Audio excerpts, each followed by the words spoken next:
Welcome to InterPartyConflict, the podcast where we answer your questions so you can have the best tabletop gaming experience possible. My name is Gabe. And my name is Jeff. And we're going to answer your questions today. But first, I have a question. Jeff. Yep. Jeff. Yes. Jeff. Gabe. Jeff. Gabe. How are you doing today? I'm doing all right. Jeff. What? What is it? What do you want? I already asked you. How are you doing today? I'm doing fine. I'm doing fine. Little tired. Yeah. Skylar and I hosted a party, which you came to. Yep, I did. And a couple of the guests stayed. We wanted them to stay, so it was fine. But they stayed pretty late, and so I was up very late Sunday night. Yeah. And then, Mondays are always just Mondays. Am I right? Yes. So yeah. So I'm a little on the tired side, but other than that, doing all right. How about yourself? Pretty good. My throat's a little dry, and I don't know how to. I just drank something, so I don't know how to fix it. So if I have to cough a whole bunch, I apologize to Jeff, who's going to be editing today. That's quite all right. But so I was trying to run some errands today. In fact, we do have in the studio with us. We do have our friend Steve. He's sitting in on this recording session. Wave to the audience, Steve. There you go. Waving. And I enlisted him to help me. I have this old trunk in my garage. I guess it's in the car right now, but it was in the garage. Ever since I was a little kid, when I was like the youngest I can remember being, in my parents' attic, they had this old steamer trunk that was locked. And my whole life it's been locked. Everybody just said had clothes or something in it, but it belonged to my grandpa. And when my parents moved, it went with them. My dad has to move he moved from where he's living right now. So we were cleaning a bunch of stuff out a few days ago. And I asked, hey, is it okay if I take this trunk and I go have someone open it? And he said, sure. So now I have this trunk. It's like this super old trunk. It has 24 to 28, like the year with a little apostrophe written on it. I don't know what years those would be referring, what happened in those years. Well, no, Gabe, those are the years in which it is unlocked. So in the future. Oh, snap. If I wait 5 years. Yeah. Okay. It'll be unlocked during that period. It'll probably start glowing and making a noise. You'll notice. Probably, yeah. So anyway, it has my grandpa's name on it and stuff. It's got a whole bunch of old stickers and stuff. And so we took it to a locksmith today to go get checked out, and he looked at it and it looks like there's something stuck, like something got broken off inside the lock. Sure. So he told me what I can do to just basically drill a hole in it. So gotcha. So I think I'm going to do that after we're done recording today. Okay. So I'll put some pictures on our website if anybody's interested in seeing what is in this old chest that has been locked my entire life, and then some. It's so. I'm just imagining it either being something boring or horrifying. Probably both. No, seriously, my whole life I've wondered. Yes, borifying. My whole life I've been wondering what's in this chest. Seriously. And now I'm finally going to get to find out. And all it's going to take is for me to basically break the thing open. You're just going to break it. Yeah. Break it.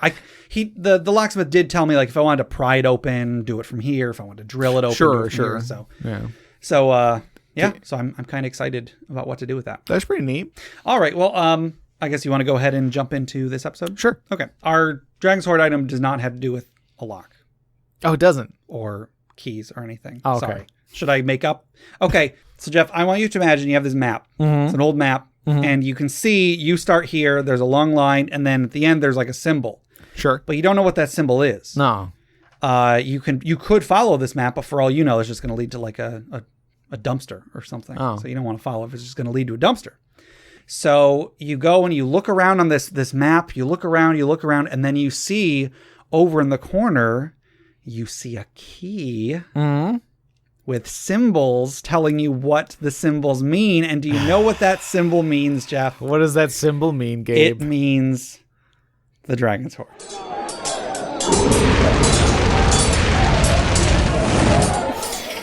I get it. Key, on a map. Yes. I get it. All right. I get it. Good. So today's magic item was submitted by King of All Ducks on Discord. So thank you, Your Highness, King of All Ducks. Your Majesty. And today's item... Or I'm sorry, quack quack.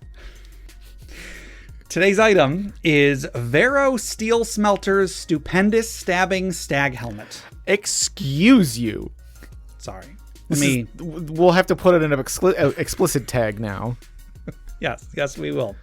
And this is an uncommon item. It requires attunement. Actually, sorry, does not require attunement. King of All Ducks said in the comments that the DM changed that, so it does not. Oh. So originally crafted as a trophy, the ends of the antlers atop this helmet have been fitted with sharp metal spikes. The helmet adds +1 to your AC and can be used by Battle Rager barbarians to make a spike attack. Ooh. Additionally, if an enemy's melee weapon attack misses your AC by 1, you can use your reaction to attempt to disarm them, catching the weapon in the antlers and wrenching it from their hands. Okay. So yeah, it's a magic item that gives you +1 AC, and you can attack with it, and you can also, if someone misses you by 1, you can knock off their weapon. Yeah, I like that. Like the 1 AC that it's giving you, it's like if they miss within that 1. There you go. It's it's the one from the helmet that's getting them to get caught up on your horns or whatever. Sure, so that's really cool. I like that. Yeah. This, and I brought this up when you mentioned it earlier, that this reminds me of Neverwinter Nights, and I say this because I've been playing Neverwinter Nights, the enhanced edition or whatever on Steam recently. But I do remember this helmet. It's just a stag helmet. It's just a helmet. I don't even think the helmets in that game give you AC bonus. At least not. I don't think so. The non-magical ones. I think they just give you like a +1 to concentration or a -1 or something. I think you're right. Yeah. Concentration being the skill that you use to maintain a spell if you got attacked while casting. Right. Yeah. And I just remembered the stag helmet when it came up the first time I played it the last time, and I was like, oh yeah, the stag helmet. And then I just kept reappearing in all the treasure I'd find. I would just be like, it was like every 10th chest I opened, I was like, oh okay, another stag helmet. No, thank you. Yeah. I think it's a pretty simple. Simple item. Simple item, but it's something that it stands out. You got horns and you can disarm people. Which I don't know what edition this is intended for. What's the Battle Rager Barbarian? So yeah, I don't know if it's an official one. I don't think it is. I think it's probably from a third party, from a DM's Guild supplement or something. Yeah, because I can't remember all the subtypes for Barbarian in 5th edition. Yeah, I would even say that for this item, it doesn't even necessarily have to be like a mechanical thing. It could just be if you are part of this group of barbarians or whatever. Sure. You the DM could probably just allow you to have proficiency in this sort of thing. Sure. Yeah. Yeah. Why not? Yeah. Yeah. I mean, like you said, it's a pretty simple item. I like how if they miss your AC by 1, you can disarm them. Kind of reminds me of, there was a monk prestige class in this 3.5 supplement that I used to have, that Jay played for a long time, that your skin was so tough that if someone missed your AC by 1, their weapon took damage as if you had attacked their weapon with your unarmed strike. Sure, so your skin did sundering damage? Pretty much, yeah. That's pretty good. Yeah. I like that. Yeah, so this makes me think of that. I think it's pretty cool. Yeah, so, like I said, pretty simple. I think that'll do it for the Dragon's Hoard today. Once again, that was Vero Steel Smelter's Stupendous Stabbing Stag Helmet, submitted by King of All Ducks on Discord. Yeah, I'm gonna have to bleep thank you, King of All Ducks. Yes, thank you, Your Majesty. Yes. Yeah, so if anybody wanted to submit magic items for the Dragon's Hoard, or if they wanted to submit stories for the Funeral Pyre, or questions for us to discuss, how would they get those to us? They could send us an email at interpartyconflict@gmail.com. They can also join us on our Interparty Discord at bit.ly/interpartydiscord. Yes. And one thing that I wanted to mention about our Discord, I think it's really cool that we've got a lot of people on there having D&D related discussions. Try and think of the Discord as if it's a way that you can meet other people that love D&D just as much as you do. Or D&D or Pathfinder or whatever games you feel like discussing. Come on the Discord, talk with other people. Jeff and I are on there, talk with all of us, and we can have a good time. Yeah, we're just trying to treat it as just a community of people who enjoy tabletop games. Yeah, it's awesome. So come on. Like Jeff said, it is bit.ly/interpartydiscord. I also want to tell everybody to go check out our Patreon, and I also want to say thank you to all of our wonderful patrons. Patreon is an online platform where you can pledge to donate a certain amount of money per month to your creator of your choice. You can pledge $1 a month, $5 a month, $10 a month, and get various rewards from us. We've got a bunch of fantasy fiction I've already written. I won't be writing any more anytime soon, but we've also got outtakes. We've got a monthly bonus podcast. We've got a monthly Roll20 game. So we've got lots of cool stuff on there. Check out our Patreon, patreon.com/InterPartyConflict. See if anything appeals to you. You can help out the show and get some cool stuff in return. Mm-hmm. And also, just one last thing, check out the other podcasts on the Crit Nation Fellowship. Check out Crit Academy at critacademy.com. Their product, Challenge Accepted, is out, and it's looking pretty good. Nice. They've got lots of cool stuff. Justin, Ian, and Brandon create new and reusable content on their podcast every week for players and DMs alike. Also, check out D&D Character Lab. Garen and Dan make characters every week and then pit them against each other to debate whose is better. Mm-hmm. And Brute Force and Ignorance is an actual play podcast. And we just had Dan and Jake on a few weeks ago. Yeah. So they are great guys. Check their podcast out. They started a new arc a few weeks ago. A lot of fun. Go check all of them out. You want to go ahead and get into some questions, Jeff? Sure. Our first question comes from Peter K. on email. And they ask, what is your greatest strength and weakness as a player? And what about your greatest strength and weakness as a DM? Yeah. So this episode is probably going to be pretty largely about us. As you all know, we're awesome. Yeah, we're pretty great. You should want to know everything about us. You should want to be us. No. No. We're just normal people. I guess let's actually start out. Let's start out by talking about maybe how long we've been playing the game, sure. How we got into the game, and that sort of stuff. I know we've covered this in the past. Sure, yeah. It's 132 episodes in. I think we could do with a refresher. Who are you, Jeff? Who am I? Shoot. Well, I first got into D&D. Mm-hmm. Very, very first was 2nd edition. Our friend Steve introduced me to Advanced Dungeons and Dragons. That guy's a weirdo. Yeah, he's crazy. Wave to the audience, Steve. He's waving. So that was a long time ago. That was middle school, I think. I think it was like it was like sometime in middle school or something. Steve shaking his head no. He says that's not what he's doing. So yeah, like it started in middle school, and then like I don't know, like it was then like high school started, and we didn't play for a while until I was introduced to you and Jay, and we started playing third edition. Was it 3.5 when we started? No, I think it was still third. It was still third, yeah. I think it was like it was getting close to 3.5 because 3.5 started. When I met you, I think we were playing 3.5. Okay. So maybe I did know of third edition. Yeah, I think been playing from middle school. But I mean, like, I feel like I've been seriously playing because, like, I feel like our like 2nd edition days were very sort of like, I don't know, there was just sort of like we were just trying things out, we were just kind of goofing around and stuff like that. But like seriously playing D&D was probably in, I think was it like 2003, 2004 or something like that. So it's been a while. Yeah. I started my very first D&D experience was actually playing a computer game, Curse of the Azure Bonds, which was one of the SSI Gold Box games. It was a sequel to Pool of Radiance, if anybody's ever heard of Pool of Radiance. I played that game. This was like an old computer game. You would put in a little floppy disk when they were actually floppy. Right. And then there was like a little paper wheel you'd have to turn in order to put in the correct code to start the game. That was how they did DRM back then. Right. Yep. And I didn't understand any of the mechanics, but I found out you could like edit your character stats. So I would just make all my character stats as high as they could go. Mm-hmm. And then I made characters based on Link and Zelda, like the characters from the Zelda series. Right, like you do, yeah. So like Link was a fighter, Zelda was a magic user. I think Ganon was a fighter.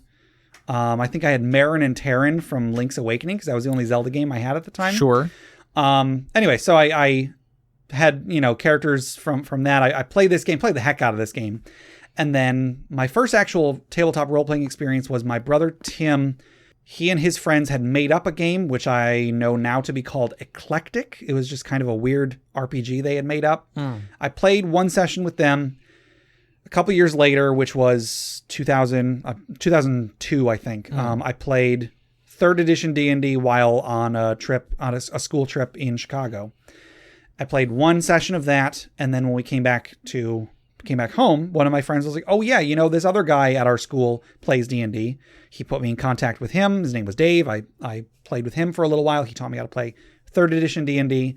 And then I started a group with Jay, and then our friend Steve. Wave the audience, Steve.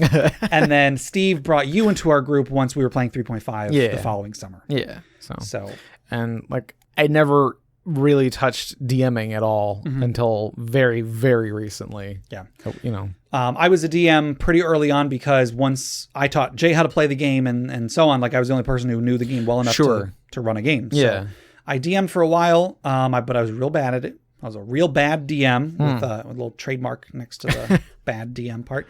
And then I played with our good friend Chris, who was on as a guest a long time ago. Dang. And playing with him and his group completely changed how I looked at the game. I became a much, much better DM, a much, much better player as a result.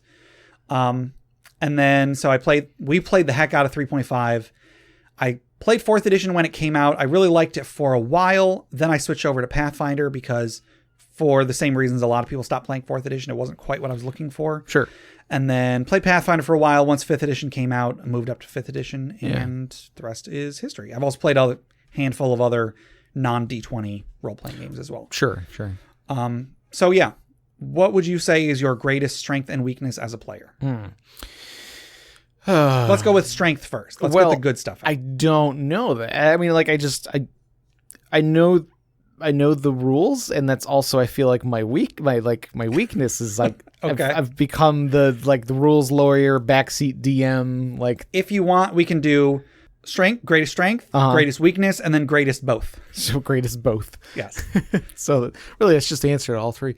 I don't like I don't know exactly what my greatest strength would be. You can abstain if you want to abstain. I don't know. Okay. Do you want me to go first? Sure. Yeah. Why don't you go first? Okay. I would say my greatest strength is probably that I am as flexible as possible. I'm always interested, having so much experience being a DM, I'm always looking for ways to make the DM's job easier. Sure. Yeah. Okay. If there's a class nobody wants to play, I'll play that class. No problem. Yeah. Even if it's a lame class, I'll play it. If the party needs a healer, I'll be a healer. Yeah. Because everybody seems to love that. Maybe that's even a strength. I don't like being the damage dealer. Yeah, you're not queuing up as DPS. Exactly. I'm always down for playing whatever role the party needs. Yeah. I'm willing to do stuff to help the DM. I'm always up for for the longest time. I was the person who always took initiative. Sure. When battle started, I would be the one that would write down everybody's numbers and stuff because it makes the DM's job easier. Hey, that's a good point. I feel like I would fall in the same category as like flexible, where like because I've played the game for a long enough time, the things I wouldn't have normally done in the beginning of my player career, like I'm more like I'm interested in doing because I have never done them yet. So if there is a role to be filled, I'm like, yeah, I can figure out a way to make that work.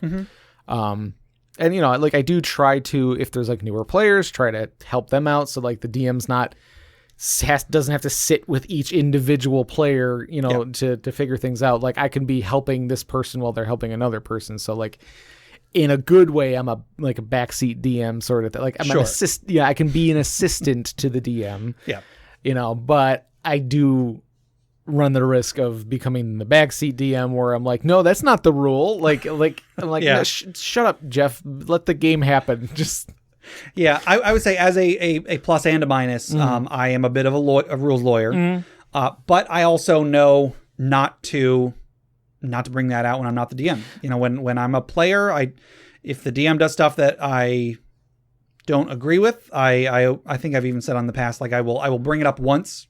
Right. I will try to bring it up in as least of a confrontational way as possible. Right. I will say, hey, just so you know, I'm not sure if this was on purpose or not, but hey, the rule is this. Yeah. If they still choose to go on the way they're going, no problem. I won't bring it up at the table. I might talk to them about it afterwards, but at the table, they made their call, and that's what it is. Yeah, you just try to bring it up as like a neutral observation. It's like, oh, this is a thing. Because hey, I know as a DM, I make mistakes all the time. Right.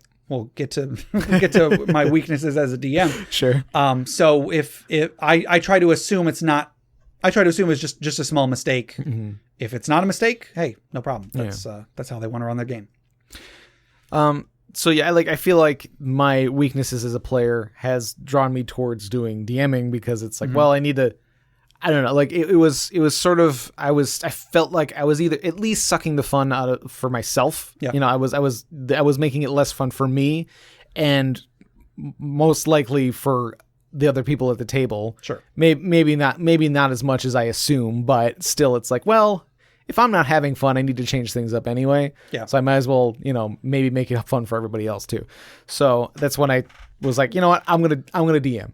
Sure. I'm gonna do it. I'm gonna DM, and I feel like if you don't mind going into the DMing, No, go for it. thing, I feel like my strengths are like I mean, one, I'm having a good time. Mm-hmm. So like I feel like if the DM's having a good time, it can kind of, rub off on the rest of the group, hopefully. Sure. But like I've been pretty like accepting of like what people want to do. It's like when I'm a player, I'm like, no, you can't do that because of the rules. When I'm the DM, I'm like, sure, let's try it. Let's go ahead. Let's do it. Let's see what happens. Because I don't know. I don't know what exactly it is that makes that change when you go from a player to a DM or something like that. I think it's mostly just like, I don't want to do the work of looking up the rules. Same here. Yeah. So you're just like, sure. Let's do the thing that you want to do. We'll figure it out as we go along. Yeah. But I did come across something like in that I'm like sort of open to, trying to work with people, what they want to do. At the same time, when it does come to like a very specific thing that they want to do that like is tied to what's in the adventure. So like I've been running a pre-made adventure, mm-hmm.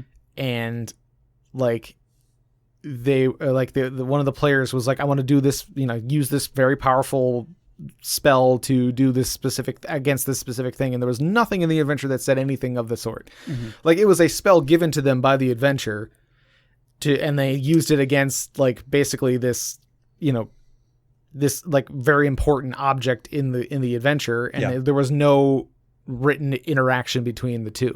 It's like, well, that's weird. That does seem like a thing that they would want to try. And even the wording of the spell, in the rules book and just in the regular rules book, the wording of the spell almost seems so specific to that situation. But it just didn't have rules on it. It just didn't have rules on it. And so I was like, I guess nothing happens. Yeah. But thinking back on it, I'm like, something should have definitely happened. Like reading those rules, player Jeff would have been mad.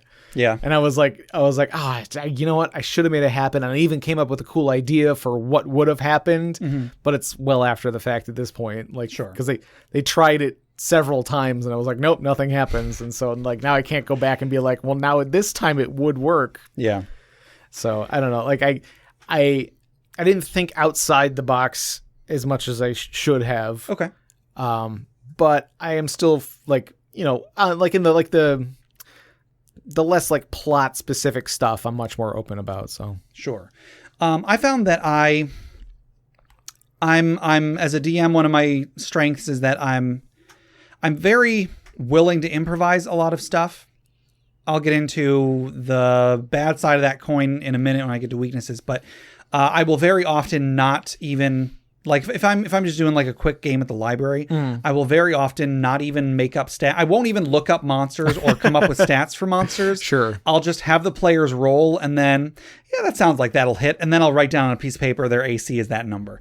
And then, he's got a handful of hit points. I'll just see how much damage they do on the first attack and then decide if that's enough. It makes for a very quick game and a very easy game.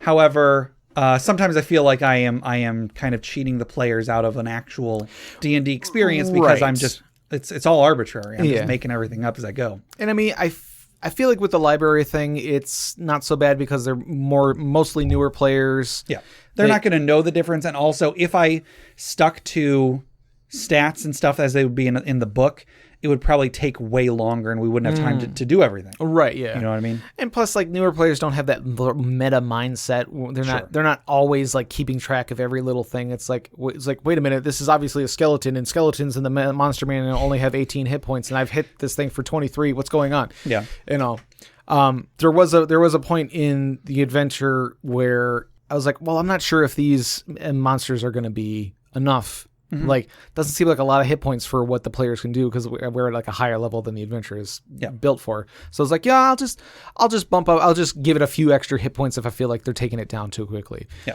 But one of the players had this ability from this. It was an Unearthed Arcana. That ability that kills all enemies in a 100-mile radius. Right. No. Yeah. No. I know that ability. It was just an Unearthed Arcana thing that I was like, which like I didn't play the first few adventures, so I didn't go. No, don't play that class. Uh-huh. And plus, I'm the kind of person who likes, it's like use any class and race you want. Yep. It's more fun that way if you can just be whatever you want. Sure. So, but there was an ability that was specifically, I can use this and I know exactly how many hit points they have. Mm-hmm. And I was like, all right, well, it's got this many. So I couldn't be like, well, it's still up, guys. You got to hit it more. I couldn't just add a few more hit points just to keep the battle going.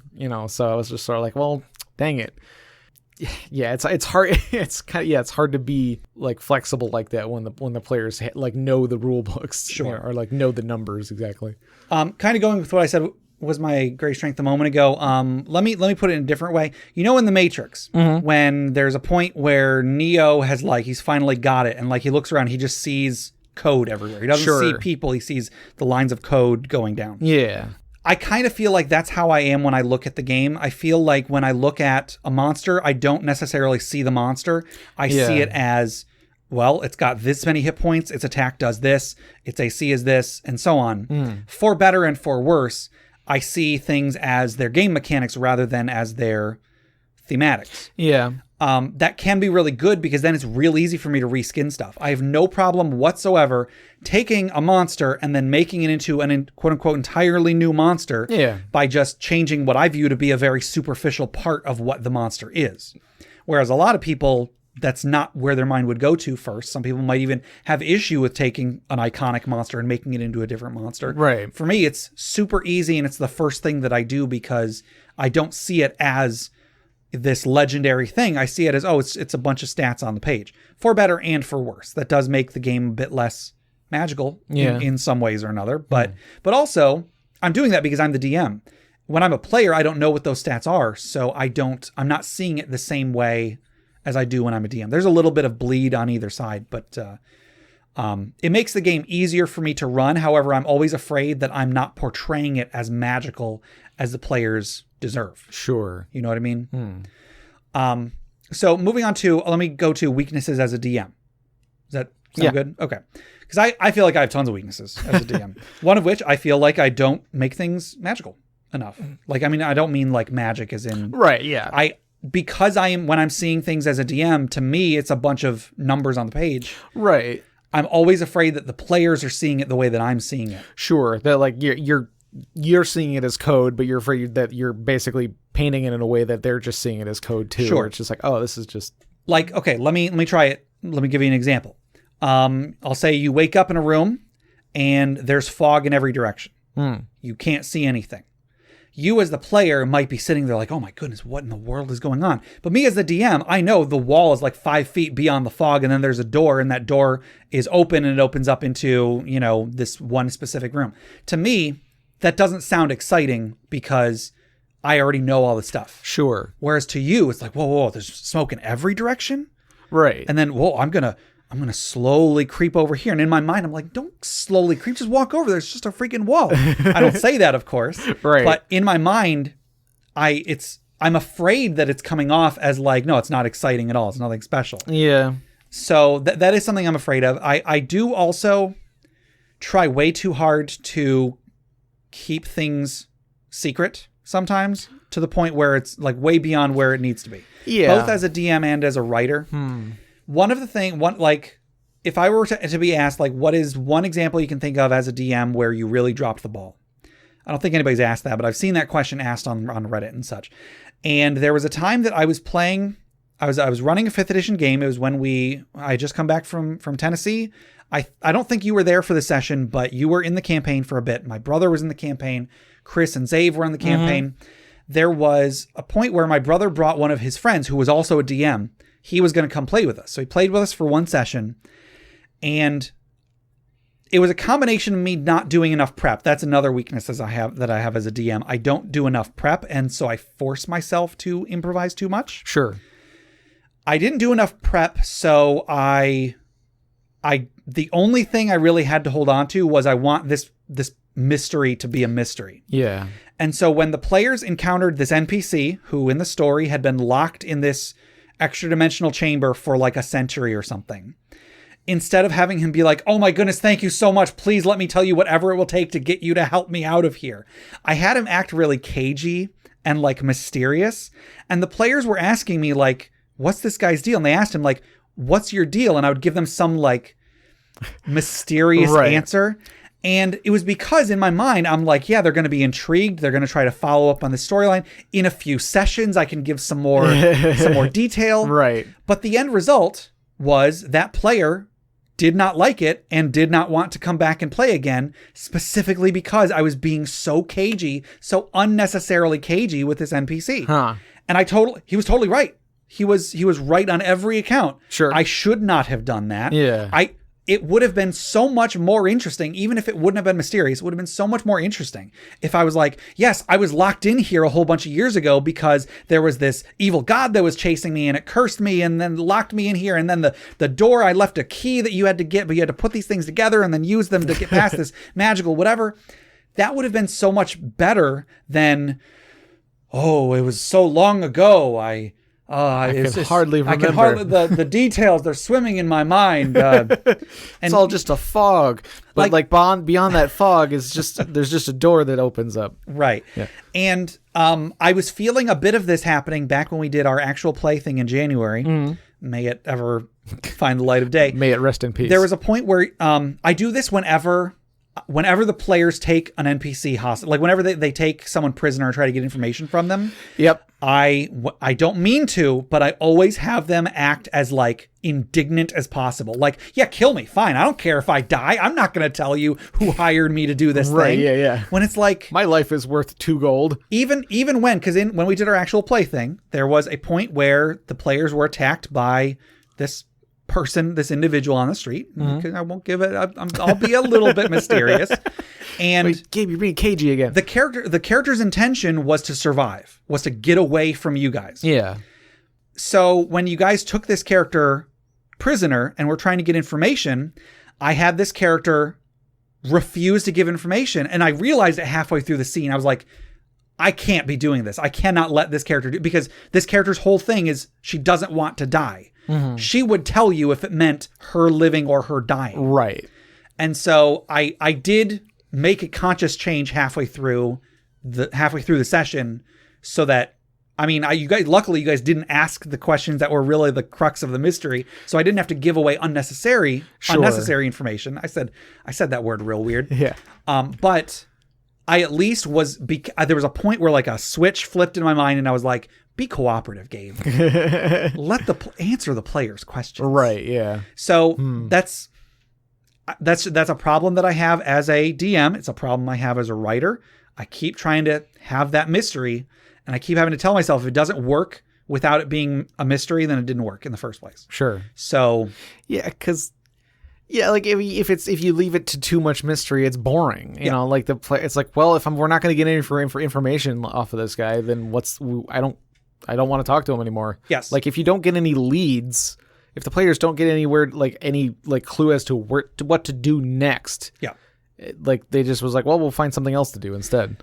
A long time ago, I was watching a YouTube video that was the McElroy brothers doing a panel at a convention about doing a podcast. Mm-hmm. And I think it very much relates to this, but what they said was, if someone gets to the end of an episode of your podcast, they might listen to the next episode. If someone doesn't get to the end of an episode, they're not going to listen to the next one. Sure.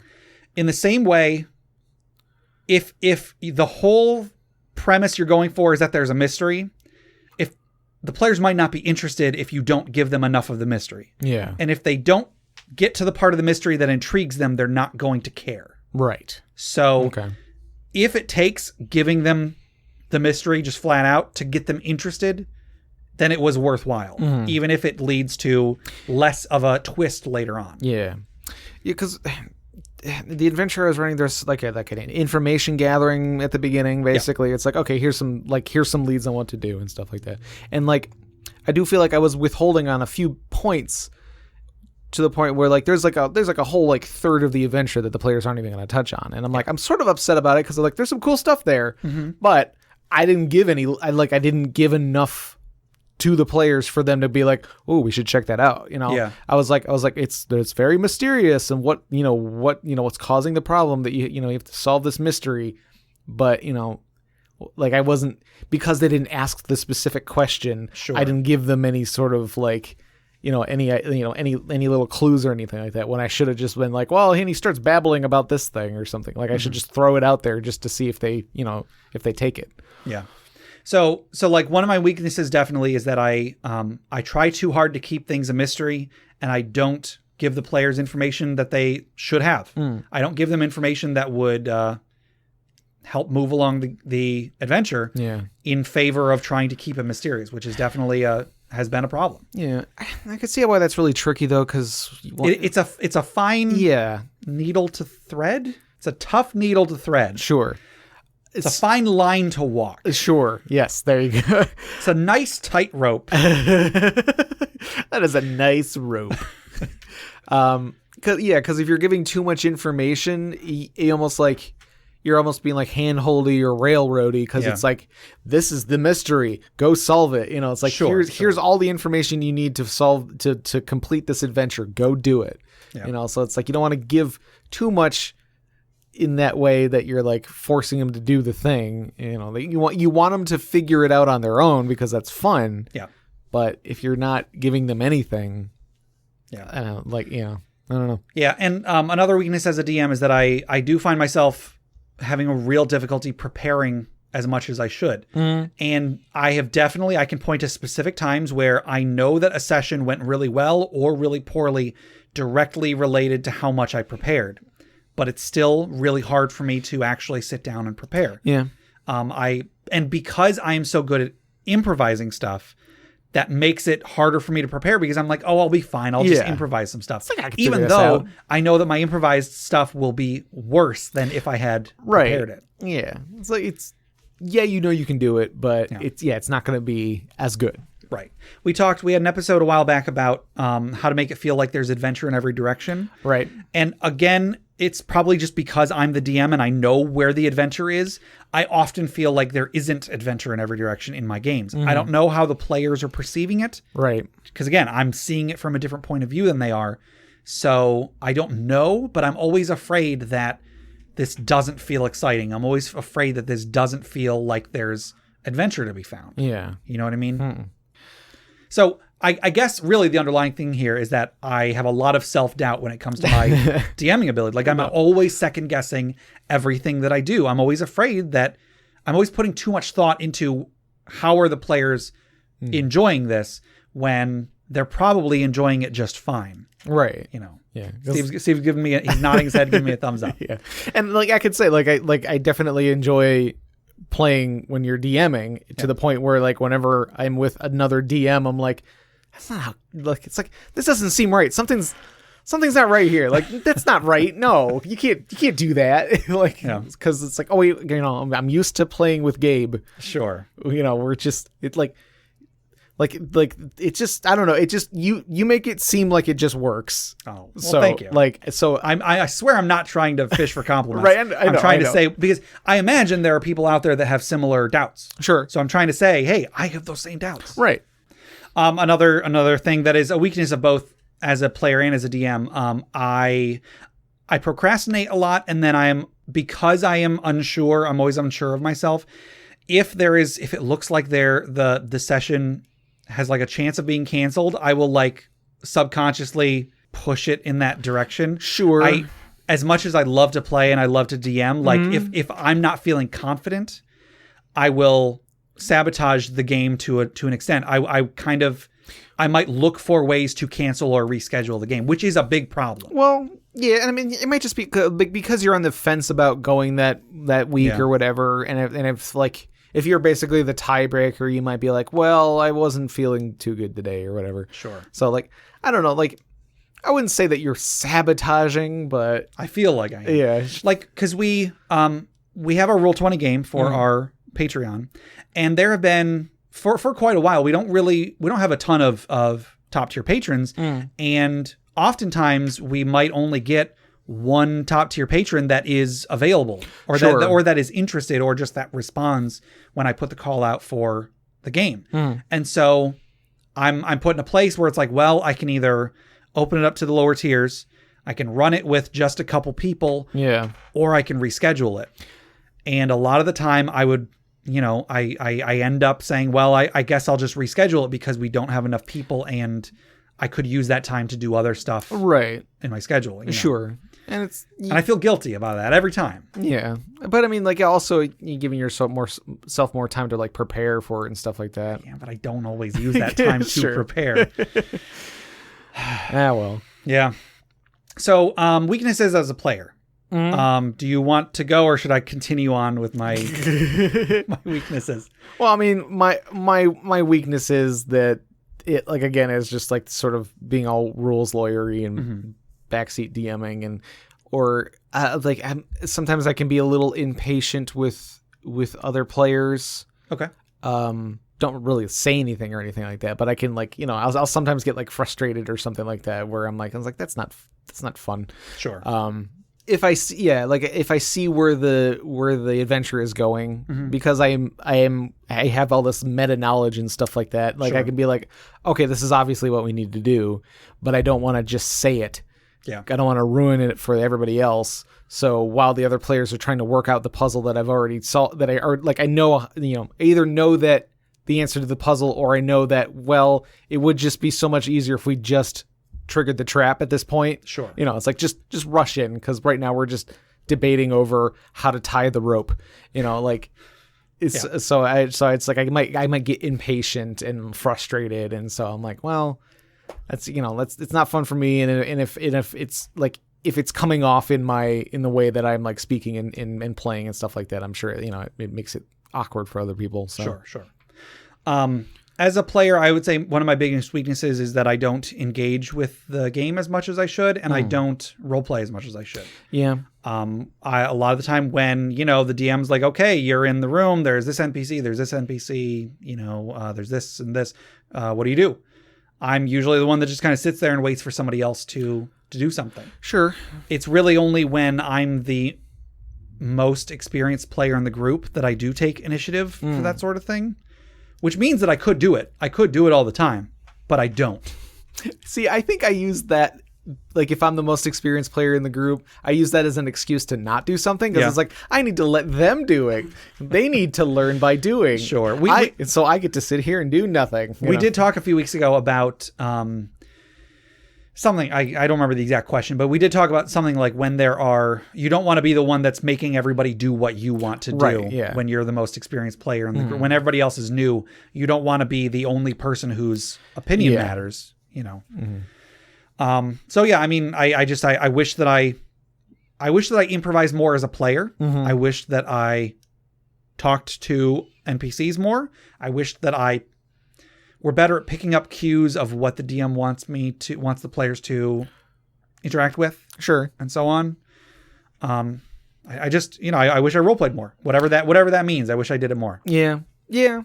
I feel like I could do with better role playing. And I usually play the characters that are sort of like a one note, like, it's like, oh, I play Warforged because it's like, well, I get to do Warforged jokes, basically, like, or make Warforged puns. Beep boop, I'm a robot. Right, like, I get to play a robot. As a joke, everybody. It's not actually how I feel about Warforged. Well, Warforged are robots. You heard it here first. Gabe thinks Warforged are... delete this episode. Okay. I mean, if you want me to, please don't. Okay. I feel like as a player, I do most of my role playing in the, like, creating a character sense and the, like, introspective sense, rather than at the table improvising, creating a story through my words, that sort of thing. Yep. So. I feel like I'm very similar. Yeah. So, I think we've said quite a bit about our advantages and primarily disadvantages as our strengths and weaknesses, mainly weaknesses, as a player and as a DM. But we do have one more question that I think will be quick and kind of goes along with this a bit. All right, our next question comes from the Beverage Tea on Discord, and they ask, if you were to make yourself as a D&D character, what race, class, etc. would you be? Yeah. I've had an answer for this for a long time. Like, I had a thought a long time ago, and it made a lot of sense, and I'd still stick by it. As far as, like, I guess it's mainly what class would I be? Race, I guess I'd be human. I always play a human. Right. I was gonna say, like, there isn't anything spectacular about me, so I guess human. I've got that extra foot, I get it. But as far as class, I would say I'm definitely a rogue. Okay. Because I'm the kind of person that is always looking for, not intentionally, but I'm always observing flaws in things. Sure. I'm always looking at how things work. I'm always looking at, like, okay, one time, a long time ago, I don't remember who, I think we might have been, we were at John's house. Long time ago. We were watching one of the Star Wars movies. I think it was Return of the Jedi. There was a scene where Luke Skywalker is talking to the Force ghost of Obi-Wan Kenobi. And I said out loud, Mark Hamill is just looking off screen talking to nobody right now. Because I know how video works. I know that Alec Guinness was not actually sitting there right next to him. There was superimposed into the shot. Sure. I'm always looking at things, and in my mind, I'm working out, how was this made? How does this work? Sure. What are the good parts of this? And mainly, what are the bad parts of this? I am the worst audience member, because when I listen to podcasts, I am always picking up on people's verbal tics. I'm always picking up on the weird pronunciation somebody has of something when they say something wrong. I'm always picking up on that. Of course, I do it to myself too, but not while I'm doing it. Yeah, when I'm listening to it later on, I always like, oh man, I sound like an idiot when I said that word. Why did I say that word like that? I'm always looking for flaws in things, unintentionally, but it happens. And so I feel like if I were a D&D character, I would be a rogue, because I would know if I stabbed the guy right there, he would go down in half as many hits. Sure, yeah. And I mean, like, sort of like feeling like that, like detect traps thing too. Sure. You know, like disable device, that sort of thing. Lock picks. Also, which lock picks, you could just drill it, apparently. Just drill it, exactly. You just drill it, or you bust it open in that one spot. I don't know. Yes. And also because rogues get a lot of skills. Sure. I've always said that although I am good at a lot of things, I'm not good at things because I'm naturally skilled. I do it because I have put a lot of time into thinking about it. Sure. So like in 3rd edition terms, it's that I have a high intelligence score and therefore a lot of skill ranks. Not that my charisma isn't high.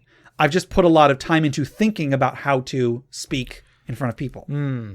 So I'm not good at speaking. I'm not confident when I speak in front of people, but I know how to, once I get going, I know how to do it because I've thought about it a lot. I gotcha. So that's what I would be. I'd be a human rogue. For myself, and like, because this is more like, this isn't what you would want to be, but what you would be. Right. I kind of think of it like if we said, hey, we're all going to play ourselves in this D&D campaign. Right. Steve's going to make my character. I'm going to make your character. You're going to make Steve's character. What am I hoping Steve is going to put on my character sheet? Okay, what are you hoping? Because Steve, I mean that I think will be accurate. Because Steve reacted earlier when you said rogue. That's true. That's true. That's not what he would do. I don't think anybody would expect me to be a rogue. I don't know, yeah. But to me, because I know who I am, it makes perfect sense to me. Sure. I don't know for myself, to be honest. It's like what I'd want to be. I feel like I'd want to be a sorcerer. Okay. Because you have this innate spellcasting ability. Sure. It's just in your blood, versus like a wizard, which would be cool, but you have to do all the studying and stuff. Nah. Yeah. Right. Now I'd rather be a sorcerer and just go bam. I can shoot fireballs because my great granddaddy was a dragon. Sure. You know, that sort of thing. But if I was a wizard, I'd be the person that has one level of wizard and then the rest of barbarian or something. Because like I put in the work to learn a bit of it. Right. A few cantrips and like, you're like, you know what, screw this. Exactly. I feel like I would fall into, well, because I'm not actually physically strong, but I do get angry sometimes. I'm like, you know what, like a barbarian rage. If I could get a strength boost when I'm mad, you know, it's like, you know, I could find ways to use that. I saw you lift a city bus once. Right. Yeah. I would be. What is this? Just Mr. Fury? Mr. Fury. Mr. Fury, yeah. It's Mr. Fury who just gets mad and then nothing happens. You know, that's who I am now. It's a character from Mystery Men for anybody who's curious. Right, it's a great movie. You should watch it. It's Ben Stiller, right? Yeah. Yes. And like really, again, I can, like, you know, I've only ever been a human, so I don't know what it. Yeah, it's hard to say like, oh, I'd be a half orc or whatever. I am very brutish and angry, and my teeth are very large. Yeah, okay. Yeah, okay. Half orc barbarian. Okay. I think half-orc barbarian because like I kind of like Because you're very brutish and your teeth are very large? No, it's more it's like sort of like a self-image thing maybe. You know, Okay. it's just like I kind of like see myself it's like well, no, I'm just this like I'm just like I see myself as sort of like a weird outcast in a way. Like I know like I have friends and I know I'm not like hideous or anything. If I was remotely dexterous, I would say elf because I do have a terrible constitution. Sure. Okay. So, also, I rarely sleep. Okay. All right. You use a tree of a trance instead. Okay. So I'll say elven rogue to be a little bit less boring. And then like a half elf. Well, I mean, but the half elves don't get the minus. Everybody likes half elves. Right. Yeah. No, those are too popular. They're too mainstream. So yeah, I don't know. Yeah, I guess half orc barbarian. Final. Okay. I guess final answer. So half orc barbarian and elf rogue. Elf rogue. Okay. All right. Cool. I'm very happy with sure. with the results of that question. All right. Well, I think that'll do it for our regular questions for this week, but we do still have our social media discussion questions. Mm-hmm. Last week's question was, what are some alternatives you've used in place of miniatures? Yeah. Now, spoiler, most of the answers are dice. Sure. Just saying. Like a lot of people said dice. I mean, it's a good answer. It's like you got they're on hand. Sometimes you can even use them to count your health or something. You know, keep track of something. Yeah. So over on Facebook, Steve A said dice are great stand-ins. Different colors or numbers make tracking damage on different creatures easy. All right. Sometimes I'll set different dice next to the minis for the same ease of bookkeeping. Side tip: use dice to track the feet of elevation for flying creatures. Okay. One is 10 feet, 2 20 feet, and so on. That's not bad. That's pretty good. Pretty good. That's actually it's not replacement for miniatures, but an aid, a supplement to miniatures. Yeah. David E says, this is what I started with, little glass beads with tape and numbers, and also use dice. So David put a little picture of little glass beads. I mean, it's kind of what he just said. They're like the fishbowl beads. Fishbowl beads, but with numbers taped to the bottom so that you can can look at them and see. Yeah, they're clear so you can look through them. Yeah. I gotcha. Yeah, that's pretty good. Neat trick. Michael P says, I've used multicolored rocks or life counters from Magic the Gathering pre-releases. Our last game, we actually used some of my Armada Squadron minis. The bases fit surprisingly well on the hex grid maps, the multiple ship ones for monsters, and the single ship ones for players. And they included a picture as well, so it's a bunch of like Star Wars miniatures of ships. Yeah. Yeah, using like Warhammer minis or minis from other games work just as well. Yeah. Eric M from Brute Force and Ignorance actually said plastic wild animals and chips. Cheetos work great. You can always find just the right shape. And if it's too big, you get a snack. Right. You just take a little bite. Yeah, it's like oh sorry, that would be a huge creature. Large there Exactly. Nathan H says drawing the battle map on a whiteboard on the wall. That's pretty good. Sure. Easy to use and different color markers to differentiate PCs and monsters. You can write conditions and HP right next to the creature. Yeah. I would just say if it's not on the wall, if it's on the table, then you can put things physically on it so they're easy to move. Because if you're drawing it on the wall, you have to erase it when somebody moves and so on. So great start though. I think a whiteboard is a great alternative to like a vinyl battle map. Right. Yeah. Trent C says Lego minis, dollar store dinosaurs and animals, little green army men, poker chips. Sure. Brandon B says coins. I know there's a place on the internet you can find paper cutouts you fold. These did me a solid. Jeremiah J says D4s and D6s. Sure. DM's Council says numbered wooden bingo markers. So I'm guessing the little like balls that have the numbers on them. You roll in the big circular cage. I guess either that or just like the ones that you like put on the boards, but usually like in like actual bingo, you have like a little stamp. It's like So I don't know. Hal A says dice are a standard fill-in. And Justin from Crit Academy put a little video here actually it's a video that shows you how you can take magic cards from Magic of like monsters and such, and then you can use like a circular cutout to cut out pictures of the monsters and then use those as tokens in your game. Because Skylar has a button maker. Yep. And I think they're 1.5 inch, so they'd be a little bit too big for like a standard grid, I think. But like if you had like a smaller like one where it basically you just take a little cutout and you just stamp it onto a little metal disc or whatever. Yeah. and then just make a little. You don't. Maybe you just wouldn't put the back on it with the pin. You would just Sure. So yeah, get a 1-inch button maker, and then you could just take anything and make a little tokens. When I was a kid, my brother had a Pog maker. Oh sure, yep. That would be awesome with magic cards. Yeah. Just oh saying. yeah. Oh, that's awesome. Over on Reddit, we just got a couple. Javokler says, pennies for monsters with numbers written on them to keep track of which ones were which in the battle. Mm-hmm. And then Gizmo Trunks says, M&Ms or Skittles? Well, that'd be the M&Ms because they have Yes. on them. Yes. Oh, mine I'll say, woo, woo, woo, woo, woo, woo.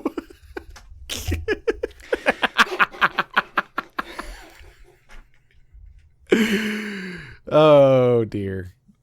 Over on Twitter, that's Carl with a K, says, Theater of the Mind. Oh. All right. Valid answer. Yeah, I just You know what we were asking. right, and I just get too distracted to imagine things anymore. I don't know. Okay. Gil says, I personally went into Paint and made some circular tokens with different images to represent classes, monsters, etc. Then I printed them out, cut and glued them on some cardboard, which I also cut. Works surprisingly well if you have the patience. Sure. So yeah, kind of like what you were saying. Just make them in Paint, print them out, and then glue them to some cardboard. Yeah, it makes little customized tokens and stuff. Yeah. T says, my imagination. All right, again. Okay. Play a video game. And then Josh says, bottle tops, wine corks, coins, M&Ms, nuts, my cat. Maybe for a colossal dragon or something. Right, Yeah. Okay. Over on Discord, Jason says, accept no alternative, and then posted a picture of the colossal red dragon that he has. Is that the one from way back? That's the one from way back. It is man. it's a gigantic square with a gigantic dragon on top. Has a removable blast of fire. Oh, that's right. But then Jason also says, I ran an adventure with like over 100 bad guys, and we had to use pennies, nickels, and dimes and quarters to represent all the different Yanti types. Yeah. And I remembered that encounter, but I could never remember what the monsters were. Yanti? It is Yanti. Oh. Yes. I just, anytime when it's like that number, I'm just like, it's probably like goblins or something. I thought it was like Githzerai or something. Oh. I don't know, but it's Yanti apparently. Yeah. So. All right. And P-Story Pancake says, we're mostly theater of the mind, but I could see using some form of printout too. While I think the minis look super cool, I don't have that kind of money. Plus, we're not super strategic and would probably not use them all that much, and then it'd just be a waste. For now, we're fine with paper and pencils. Drawing little X's for baddies and PC initials usually works just fine. Okay. So, yeah. I mean, hey, you do what you got to do. Right. Yep. Yeah. So that was last week's social media question. Thank you, everybody, for answering.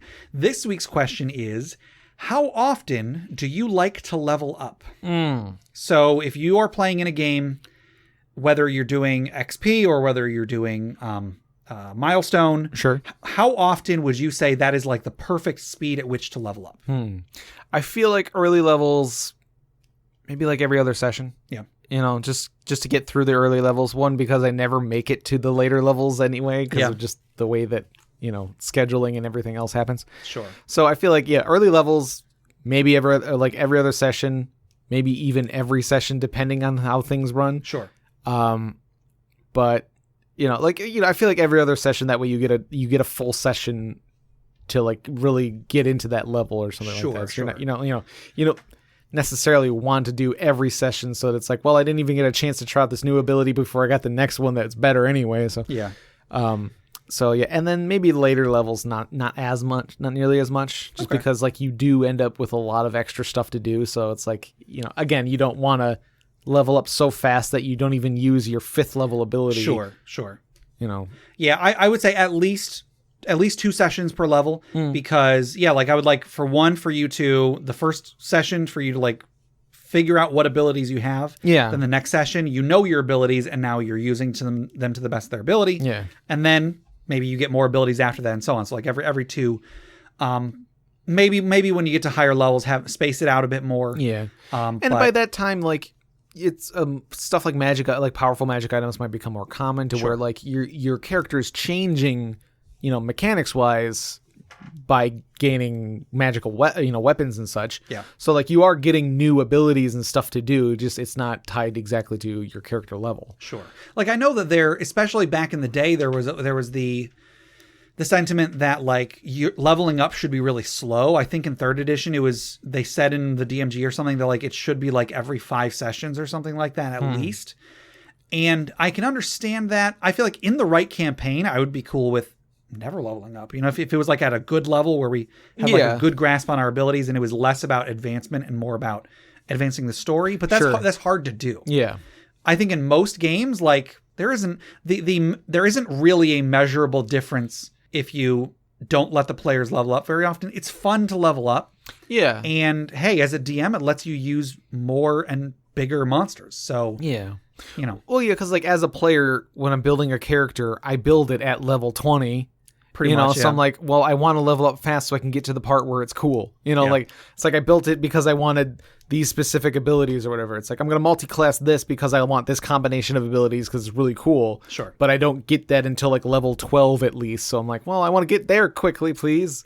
Yeah. It's kind of like in MMOs. Generally speaking, they are designed in such a way that you can level up pretty fast, and their goal is to get you to the end game as quickly as possible, so that then you've got all of like the highest level PvP and stuff to do. Yeah. There's generally way more max level dungeons than there are mid-level dungeons, right? Yeah. For example. And that always bothered me as a player because I'm like, I'm always going to be making new characters. I want to have a fun time getting there, but I can understand the developers wanting to make end game stuff because then like everybody's eventually going to get to end game. Yeah. You're only going to be at level 20 or whatever for so long, so it's less worth their time to make a level 20 dungeon than to make a max level dungeon. Right, because you're eventually going to get there and you're always going to be there. Yeah. So I can understand that. It's a different approach. Yeah. There's a way that it could be done differently, but that's generally how it's done. So depending on the game, I think that there's a lot of different answers to this, but just I'm curious what our listeners, how often our listeners like to level up. Sure. Yeah. All right. So that'll do it for our questions for today. So before we close out, I guess let's reflect upon who we are as people. As we do so, let's take a deep breath. Let's remember our old selves, which we have discarded and gotten rid of and have tossed onto the funeral pyre.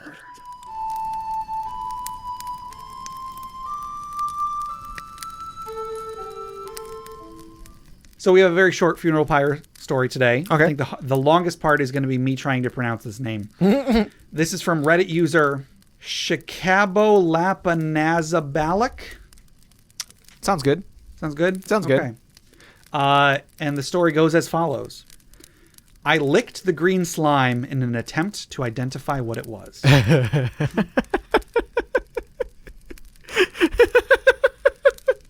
and that's the story.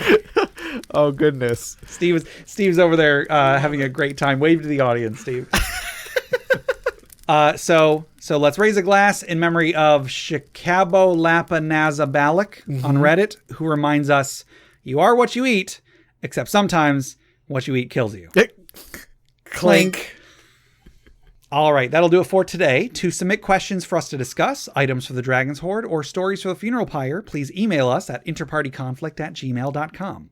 For show notes, links to media mentioned on the show, and running lists of questions and magic items, go to interpartyconflict.com. Join the discussion on social media. Find us on Facebook, facebook.com/interpartyconflict, on Reddit at r/interpartyconflict, on our Interparty Discord, or on Twitter at InPartyConflict for our weekly social media questions. Your answers might end up on the show. Find us on iTunes, Google Play Music, Stitcher, YouTube, anywhere you download podcasts. Please rate, review, subscribe, or just tell a friend. If you'd like to support the show, check out the rewards at patreon.com/interpartyconflict. There's a few different tiers, so anything you can spare, even $1 a month, would go towards making the show better, and you'll get bonus content for it. Jeff, tell us about FriendQuest. FriendQuest is our YouTube channel where we play video games. Yes. Speaking of video games, check out my side project, the Arcade Memories Podcast. If you'd like to submit your own childhood memories of going to the arcade, record them or write them to me at arcadememoriespodcast@gmail.com. Also, head over to bit.ly/interpartyconflict to take a short survey about our show, what you like, what you don't like, etc. And just for taking it, you'll get 2 free printable board games courtesy of Mary and Tom over at hollandspiel.com. And our music is made by Boxcat Games from Nameless the Hacker's RPG. So, Jeff, until next time... They never said what the green slime tastes like.